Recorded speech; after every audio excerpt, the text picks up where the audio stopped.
अगर आप रात को अपने घर में अकेले सो रहे हो और अचानक रात के 1:30 बजे आपकी नींद खुल जाए और उसके बाद अचानक आपके सामने एक डरावनी चुड़ैल आ जाए, तो आपको कैसा लगेगा?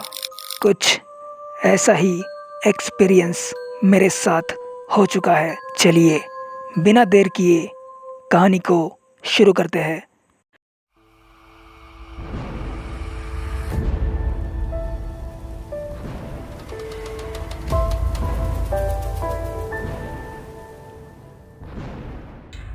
मेरा नाम विशाल है और ये बात है उन दिनों की जिस वक्त मेरी नई नई शादी हो चुकी थी। लेकिन शादी के बाद मैं बहुत दिन से अपनी पत्नी के साथ बाहर घूमने बिल्कुल भी नहीं गया था, क्योंकि उस वक्त मुझे बिजनेस का बहुत ही ज़्यादा काम था और उसी काम का मुझ पर बहुत ही ज़्यादा प्रेशर था। इसलिए मैं अनन्या के लिए वक्त बिल्कुल भी नहीं निकाल पा रहा था। हाँ, मेरी पत्नी का नाम अनन्या है। कुछ दिनों के बाद मैंने अपने बिजनेस का सारा काम ख़त्म कर दिया। उसके बाद मैं अनन्या के साथ हनीमून के लिए हमारे लोनावला के फार्म हाउस में चला गया था। वो हमारा खुद का फार्म हाउस था। वो दिन उस घर में हमारा पहला दिन था। सब कुछ ठीक चल रहा था। शाम के 7:30 बजे हम दोनों लोनावला में घूमने चले गए थे। उसके बाद हम बाहर से ही खाना खाकर रात के 12 बजने के बाद घर चले आए थे। उसके बाद मैं घर में बैठकर टीवी देखने लगा और अनन्या सो रही थी।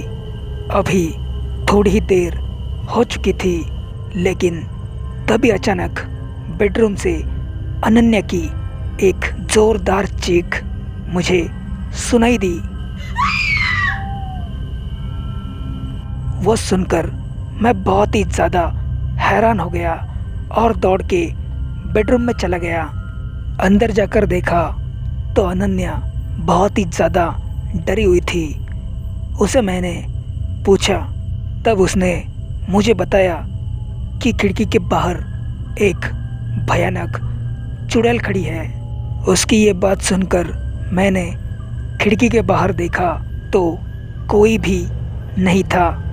वो देखकर मैंने अनन्या को जैसे तैसे समझाया। उसके बाद हम दूसरे बेडरूम में सोने चले गए। लेकिन कुछ देर बाद अचानक मेरी नींद खुल गई, क्योंकि उसी बेडरूम से कुछ अजीब आवाज़ें आ रही थी।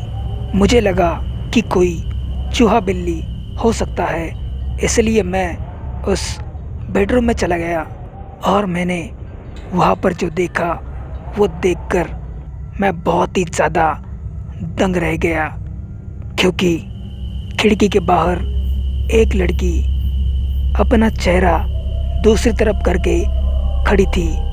इसलिए मैं उस लड़की का चेहरा बिल्कुल भी नहीं देख पा रहा था। मुझे अंदर से थोड़ा सा डर लग रहा था, लेकिन मैंने जैसे तैसे खुद को संभाला और हिम्मत करके कहा, हे, कौन हो तुम? मेरी तरफ देखो, बताओ इतनी रात को तुम यहाँ पर क्या कर रही हो? कौन हो तुम? हाँ, क्या तुमने ही कुछ देर पहले मेरी पत्नी को डराया था? कुछ बोलते क्यों नहीं? कौन हो तुम? तुम ऐसे नहीं बोलोगी, रुको मैं ही उधर आता हूँ। ऐसा कहकर मैं गुस्से गुस्से में उस घर के बाहर चला गया और वहाँ पर जाकर देखा तो वहाँ कोई भी लड़की नहीं थी। वो देखकर मैं पूरी तरह से शॉक्ड हो गया और वापस अपने बेडरूम में चला गया। उसके बाद हम दोनों उस फार्म हाउस में 4 दिन रहे, लेकिन वो लड़की या फिर वो चुड़ैल हमें बिल्कुल भी नहीं दिखी। अब इस बात को 1 साल बीत चुका है, लेकिन मैं आज भी सोचता हूँ उस फार्म हाउस में हम दोनों के साथ जो कुछ भी हुआ वो वहम था या फिर सच्चाई थी।